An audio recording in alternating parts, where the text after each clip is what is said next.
How to add event reminder on Instagram app. From now, as a creator or brand, you can create event reminders from one day before to up to 3 months prior for upcoming events, sporting events, or launch of a new product, etc. So, this hack is really easy and you should try it today. So, first step, launch the Instagram app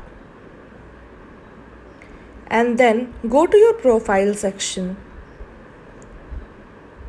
You will find the create option where you can create a post, share a story or a reel, etc.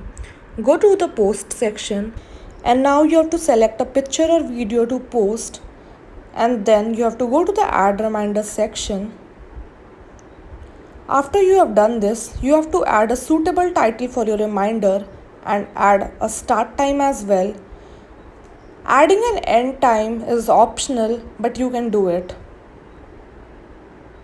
So I have set a particular title and a timing for the video. After I've done this, I will add the caption for the post.